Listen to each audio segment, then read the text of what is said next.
Hi everyone, Stjepan here. Today I'm going to cover rounds 7 and 8 from Berlin, from the Berlin tournament.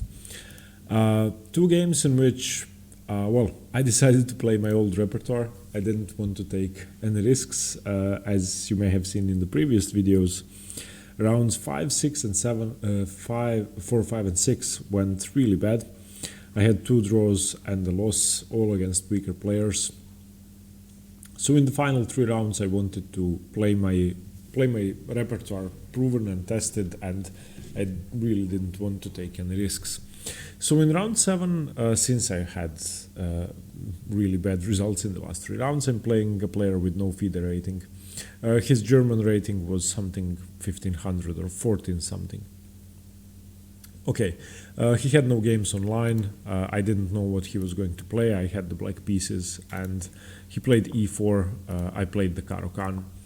After d4, d5, he plays e5, the advanced variation. I went for the main line with bishop f5, knight f3, e6, and now he plays knight c3, which is very rarely played. Usually in the short variation you continue with bishop e2 and castles.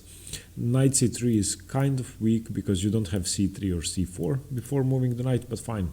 He found a maneuver which I think he usually plays against the Caro-Kann, so I guess this is what he knows best. So knight c3, knight d7, and he goes for knight e2. So the maneuver is knight c3, knight e2, knight g3, and trying to force my bishop away, or exchange it, and then play bishop d3 and force the trade, which happened in the game. I played h6 to make sure I can trade my bishop for his bishop. I don't want this diagonal to be too weak. I still didn't know if I'm going to castle and where I'm going to castle. So knight g3, bishop h7, bishop d3, takes, and knight e7. Okay, and now what's going on here? White doesn't really have any good squares on the king side. I don't see the knights being very dangerous in the attack. Whereas on the other hand, black is going to play c5, and after c5 is played, if white plays c3, then the a5, e1 diagonal is weak, the b3 pawn is weak, and the bishop has to stay somewhere around d2. And then there are possibilities of targeting e5 with the moves such as f6 or simply queen c7, queen b6. So I have a lot of experience in these positions. I've played the advanced Caro-Kann or against the advanced Caro-Kann a lot, and I know what to do, so it was simple to play. Bishop e3, which is a fairly bad move. I don't think the bishop is necessary on the d3 square, because if c5 is played, first of all, I can reinforce it with queen c7, which I did. But even if I play c5 immediately and he takes with the pawn, I can play knight c6 and then double pressure on the c5 pawn and on the e5 pawn. And even if he takes, pawn takes, I can just go queen a5 and recapture my pawn. I could even, let's say I play c5, he takes, bishop takes, even this is possible. And I'm just, well, yeah, for now not, because he has queen c3. But I could probably play it here and force this trade and just win my pawn later on. I think this is good enough. He doesn't really have a way to save the pawn, and everything is going to be dropping. But after bishop e3 I played queen c7 first. Usually when I play against players that are weaker than me, I complicate things, and in this game I just wanted to take everything easy and play simple chess and build my advantages and play well. I'm not saying that black is better here, black is slightly worse, like in any opening, but yeah. After b3, black may be slightly better, because b3 is doing nothing. I think with b3 he was trying to prepare c4. The problem is that c4 doesn't work. Of course, after queen c7 I'm going to play c5, and if he tries c4 now, I can just take c takes d4, and after bishop takes d4 I can go d takes c4, b takes c4, and knight c6, and this position is almost lost for white. He has 2 weaknesses on e5 and on c4. The one on c4 is extremely weak. He probably should give up his bishop now, which I don't want to take really, because his bishop is bad behind the e5 pawn, and my knights and my bishop are just perfect, so this wouldn't be good. So after the move c5 he castled, which I guess is okay. Probably should have taken after c5, just taken and allowed knight takes. But castles is better than c4. C takes d4, bishop takes d4, knight c6, and now what does he do? I'm not sure what he does. Probably something like c3 is his best option. I'm not really going to take the bishop and allow him to repair his weaknesses and to get rid of his weaknesses. And giving up the bishop is not really a big problem, because I don't want to take the bishop while the e5 pawn is there. So while the e5 pawn is there, the bishop is a really bad piece. He played bishop b2, which firstly hangs the e5 pawn, which I'm never going to take. Even if he plays c3, I never want to take e5 and activate his bishop before I'm castled.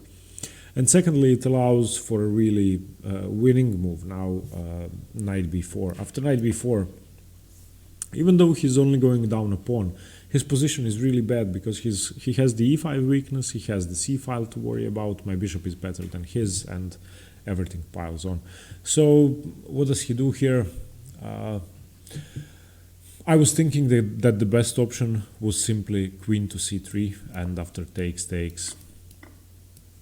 knight takes on c2, rook to c1, knight to b3, and something like, I don't know, bishop to d4, threatening rook to c7, and after knight to b5, something like a4, knight takes, and now I have problems on the c8 and on the c7 square, so I would have to play something like bishop to c5, and I guess, well, he's going to lose this, he doesn't have b4, so everything is bad. But after knight b4, he went for queen e2, which is, I think, slightly worse. Queen takes c2, rook f to c1, queen takes e2, knight takes e2. And now I had two options. I could have exchanged the bishop off or played knight c6. I ended up playing knight c6 because knight to d3, which seems like a fairly tempting move, just double attacking two pieces, forcing his rook into c2 and takes. Even though this is really good, seems really good, I don't think I wanted this simplification in which he gets rid of his bishop, because then he has a grasp over the d4 square. I wanted to keep my knight in the game. So after knight takes c2, I knew that knight d6 was a very good move. I would probably, against a stronger player, I would probably do that and trade off the bishop. But here I wanted to play knight c6, even though after knight d4 I have to play rook c8 and sort of defend, but I'm not hanging anything, so it's fine. Here he played a weird move, knight back to e2, which, okay. Bishop e7, a3, also a slightly weird move, slow move, castles, knight d4, and now I don't really want to take on e5, because once again that leads to simplifications. Let's say I take knight takes e5, knight takes e5, knight takes e5. He has this tactic, knight takes e6, and it's true that I don't have to take, and he was going to take my knight. I can play knight f3. After he takes, I can take f takes e6. But this position is just a pawn up, and of course black is winning, a pawn up and a better structure and, well, better rooks. But I don't want any simplification. So after the move knight e to d4, I just took the knight and left him with his bad bishop. Bishop takes d4, a6, b4 and b5. And now I'm playing for the c5 square. I'm playing against the bad d4 bishop. And I'm either going to double my rooks by playing rook c5, or I'm going to play the move bishop g5, forcing a trade. If he's going to give up his knight for my bishop, I would be really happy to see that. So g3, bishop to g5. As I said, I don't really mind him taking. If he takes, I'm very happy here, because this is a target. This bishop is much worse than my knight, and my knight is going to get into the game either via b8 and c6, or if the bishop moves, knight b6 and coming into the light squares. I could even go something like rook e8, knight f8, and knight g6, and going for something like f5, f4. In any case, my knight would be much better than his bishop. He plays rook e1, which just moves the rook away. He could have either taken the bishop or moved the rook. Rook c4, now he can't really take my g5 bishop, because I'm going to take his, and then my rook is more active, which is not really a compromise, so he shouldn't really do that. And he plays a4, which is a good move, but he missed a very good move for black. which I saw immediately, which is why I played rook c4 in the first place. I was trying to tempt him into playing a4 because I saw bishop d2. And now if he takes, well, there's really nothing here for him. He's going to lose either e5 or b4 or both, and I still have the c4 square. I could even give up the exchange. The knight is under pressure, the pawn is under pressure, the other pawn is under pressure. There's no way to defend everything. So yeah, I'm sorry, even the knight is hanging here, so after I take, he would have to move the knight first. Let's say knight f3, and I take on b4. Takes, this should be game over, 2 pawns down. So after bishop d2, he played rook to b1, rook e to b1, which I think is correct, but now just bishop takes b4. And now after ab, rook a7, I had to do some calculation for the first time in the game.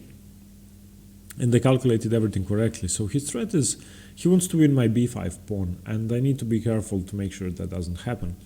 So the problem for him still is that his d4 bishop is loose, so if he moves the knight he loses the bishop, so it's not that simple. But there were variations, and I'm going to show you one in which he could have had a close to equal position.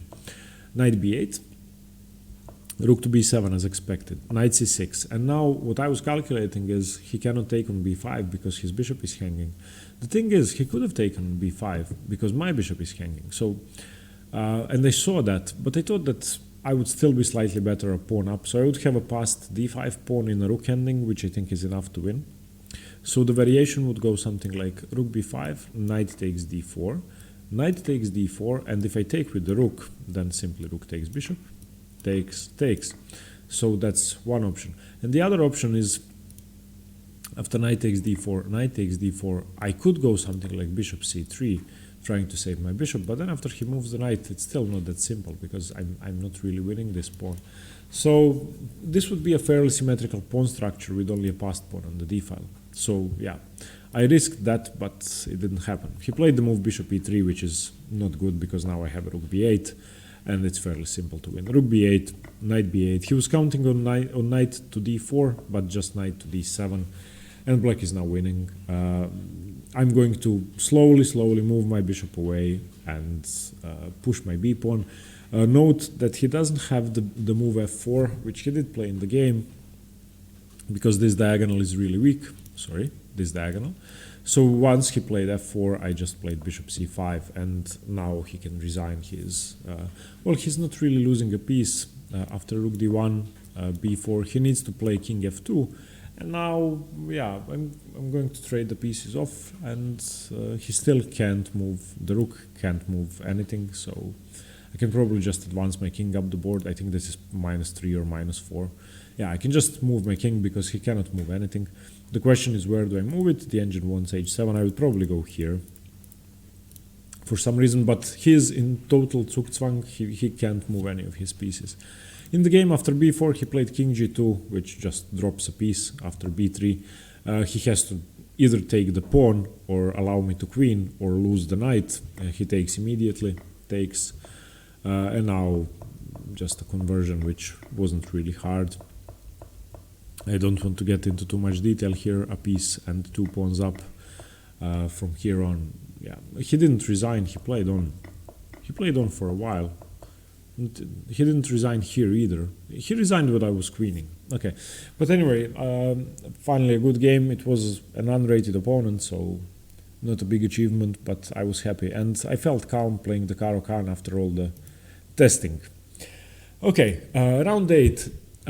I faced a 1900 player, slightly higher rated than me. And I had the white pieces. And I saw that she plays the Najdorf. She plays the d6 Sicilian, leading into the Najdorf most often. And I wanted to play what I usually play, my main repertoire, so I went for f3. So e4, c5, knight f3, d6, d4, cd, knight d, knight f6, and I played f3, firmly expecting her to play the move e5, and I expected her to have prepared against me. But she played a6, which I was happy to see because now white has an improved version of the Maroczy bind, with for some reason black having played the move a6, which doesn't make too much sense. e6, and now she's going for the hedgehog setup with the pawns on a6, b6, d6, and e6. which is one of the most solid ways to play against this. And since you've played a6 in the first place, then this is the most solid and the most resilient structure, which I wasn't happy to see, but I was happy to practice against it because I don't have a lot of experience against the hedgehog. So knight c3, and the good thing about this for white is that, well, for black too, but the next 5 moves or 6, both players can just play without thinking. So yeah, I want my bishop on e3, I want my bishop on e2, I want my queen on d2, I want to castle. Well, yeah, one thing I should mention, there is one option that I know about against the hedgehog very early on. Instead of castling or developing your queen, there's the option of playing this very aggressive g4, but I don't really like this plan because when the knight comes to e5, I have to play something like queen b3. Black isn't going to castle yet, he doesn't have to castle because there's no attack yet. And I've committed with this g4 idea and I don't really like it. I think my structure is too weak. I have to castle queenside, bishop d7, rook c8 and rook c8, and they could be in trouble. So I didn't want to do that. I know that the engine thinks that's the best move, and I've studied these positions with an engine as well, but I just don't feel comfortable playing them. So I go for my normal kingside castling, bishop b7, rook ac1, castles, rook fd1, and now I've completed my setup. Now I'm probably going to play b3. I usually play bishop to f2 or bishop to f1. Bishop to f2 more commonly because I want to reroute my knight into the control of d5. Sometimes I want my knight on g4, sometimes I want my knight on e3 to make sure I can play g4 and then g5. So the kingside attacking ideas are not over yet, but I just want to complete my setup for now. Rook ac8, b3, and in these hedgehog structures, black will often play something like queen b8 and queen a8, which might seem strange, but in conjunction with this pressure on my e4 pawn and the move d5, that could be very scary. So once he gets this battery with the knight and with the pawn and possibly with the rook on d8, the move d5 is a liberating break which could help black equalize the position. Rook f to d8, which is correct. Now I played bishop to f2, which I know for a fact is a good maneuver. I was still, well, not in my preparation, I just know this position. Queen to b8, which is once again fine. Knight to c2, knight c5. And now knight c5, I'm not really sure should be played. She wanted to reinforce d5, but I don't think knight c5 is a good move because it allows me to play the move b4. And yeah, for as long as I can play the move knight e3, stopping d5, and b4 is an option, I think white is better. And after she played the move bishop c6, obviously the crucial idea or the crucial question is, can black play d5 if I move one of my knights? And I wanted to test that. Even though I've played knight to e3, on the last turn I thought that d5 would be a mistake because I saw a variation which I played in the game which ended up giving me a better position. So I thought, well, if she plays d5, I can play ed5, and after ed5 I can play queen to e1 because the bishop on e7 is hanging, and I'm then also threatening bishop g3 and knight to b4. So I thought that would be a good position. The other thing I was calculating was b4, which was kind of provocative, and now after knight a4, I don't really have b5, I think, but because of this. But it still might be good. I'm going to check that with an engine, in fact. So after bishop c6, do I have b4? No. Okay, b4, knight a4. Well, the engine thinks it's equal. Bishop d3, I would never play bishop d3. What about b5? Still equal. Okay, I take with the rook. And bishop takes e4. Okay, he goes for the exchange. Okay, yeah, I didn't see all of this. And the position is equal. But anyway, I thought d5 was a bad move, so I played knight to c2, provoking d5, removing the defender I just put there. Because the move bishop c6 was weird and didn't do anything, and bishop e7 is still weak and undefended, so I thought this would be a good trick. And she did play d5, and I did play what I intended to play. Let me just show you another option which I didn't really like. So it's c takes, e takes and e5, which I know is common, same as against the Pirc or the modern. Usually when d5, or in the Pirc and in the modern c5 or e5 happen, you want to take once and then advance the other pawn. In this position, e5 was something I saw and I knew that pattern, but after queen takes e5, I didn't want to go into these positions, even though I guess they are fine, and that's a good way to resolve the d5 break. A temporary pawn sacrifice with a weakness on d5, which is going to drop eventually, or a6 is going to drop, or I'm going to get the bishop pair. And yeah, I didn't like that. So after d5, I calculated ed5, ed5, and queen e1. Now, I think that after queen e1, she should have either taken on c4, or just taken on c4. And after pawn d takes c4, bishop takes c4, I think she has time to save the bishop. I don't see too many problems there. Let's turn on the engine. I think that was the correct decision. Yeah, in fact, black is better here. So, well, not much better, equal, slightly better for black, but that was a good move. But after queen e1, I expected something else, and I expected her to either play bishop f8, bishop d6, or queen c7. And she played queen c7, which I think was the worst option. And now bishop g3, attacking the queen, bishop d6, and knight b4. And in this position, I was extremely happy, and I thought it's likely that my position could be significantly better. Because now trade is forced, basically, or I'm going to win d5. So bishop takes g3, queen takes g3, queen takes g3, h takes g3. And there's no way to save the pawn unless she plays d4. If she takes now, then I take the rook with check, and after rook takes, I take the bishop, and I win. So, and any other options don't really work. I have too many attackers on the d4 pawn, d5 pawn, because I can eliminate the bishop and continue from there. So the only move is d4. And what she missed was that I can take the bishop, rook takes bishop, and I can play the move knight d5. Because after knight d5, I'm going to win the d4 pawn, and there's nothing she can do about that. If she tries knight d5, and pawn d5, and she takes with the rook, then I have the move b4, and I'm going to win. Because if she moves the knight, the rook is hanging. So that's one thing.